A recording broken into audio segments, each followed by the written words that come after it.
Автобусы предназначены для эксплуатации в различных дорожных условиях. Школьники нашей страны смогут комфортно передвигаться из учебного заведения на различные мероприятия или домой. Такой значимый подарок сделан Советом Краснодарского регионального отделения общественного движения «Россия молодая». Первая партия из 20 автобусов для школ Абхазии поступила 11 февраля, а вторая – 20-го.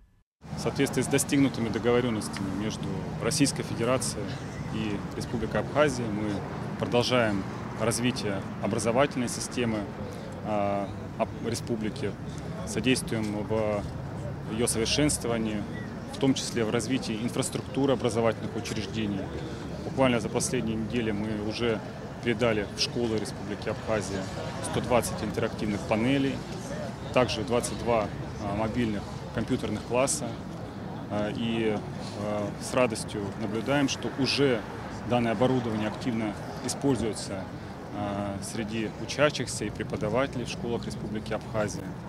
А сегодня мы привезли и передаем к уже 30 имеющимся школьным автобусам еще 10. И очень рассчитываем на то, что данное количество транспортных средств для школ решит проблему, связанную со сложностью логистики.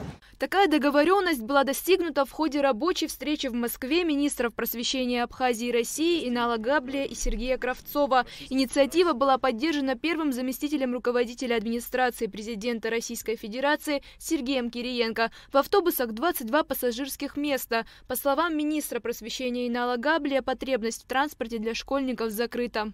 Сегодня мы празднуем этот день, в эту замечательную погоду.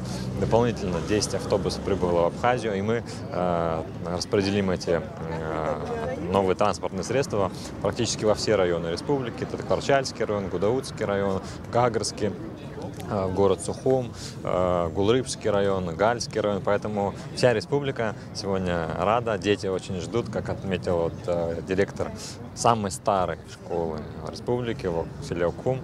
Это, конечно, большая радость для них, потому что в селе особенно сложно передвигаться, транспортная доступность часто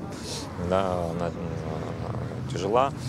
И детям, конечно, будет большим подспорьем и радостью передвигаться на таких замечательных автобусах. Такому значимому событию рады сами учителя. По их словам, теперь у школьников нет никаких преград, чтобы добраться до учебного заведения в нужное время. А самый главный аспект данного автотранспорта – это безопасность и комфортное передвижение детей. Двигаемся вперед с вашей помощью, с вашей целью. Россияне, огромное вам спасибо за все. Дети как радовались вчера, вы не можете себе представить. Когда мы ноутбуки привезли в школу, я не скажу, что у нас не было их, но это же система новейшая, Дети были очень радостные. У нас есть такие очень хорошие дети. Абхазо-российское сотрудничество по самым разным направлениям будет продолжаться и в дальнейшем. Ульяна Рожкова, Эльдар Дамиров, Абхазское телевидение.